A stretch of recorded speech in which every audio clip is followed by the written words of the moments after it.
It's very important to understand that policy changes don't affect everyone equally, and particularly those on lower incomes, for example, are often less able to absorb the costs of regulatory intervention or policy changes. A good example of this is that some years ago, the government decided it was important to get lead out of petrol. There were very sound health reasons for doing this, and the policy option the government came up with was to put a price on leaded petrol. Now that certainly encouraged people to get rid of their lead petrol cars, but unfortunately a lot of those cars were the old cars owned by those on lower incomes. So the cost of that policy fell most heavily on people who couldn't afford to actually upgrade their cars. Distribution impact analysis is a really important part of any regulatory intervention design. Differential impacts could be social, they could be economic, they could be geographic. And it's really important to understand what they will be before you start.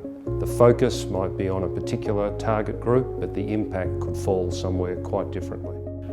One thing to build on some of my earlier thoughts is to actually understand who is impacted by the regulation and the ability of those impacted by the regulation to be able to adopt the regulation and for it not to affect their future or their business.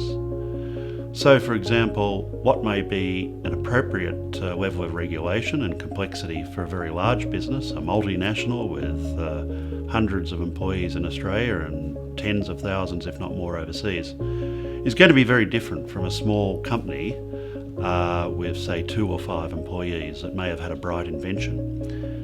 And one of the most exciting things about the sectors we regulate here at the Therapeutic Goods Administration is that if we say look at manufacturers of medical devices, they can be 2 or 3 people who have one product but maybe they've spun out of a university or even an idea at home, right through to big multinational companies that have products in every hospital in the country. We have to make sure that regulation is proportionate, and while not lowering regulatory standards for small and medium-sized companies, that they have to be able to be adopted by those companies for those regulations to be effective. Look, it's really important to understand the impact across the community. There are some people that are living week to week, they're struggling with their financial position, and new costs imposed on that household can send them over the edge. So if any new policy change is going to result in impacts on the community, it's important to understand not only the impacts broadly, but on individual households.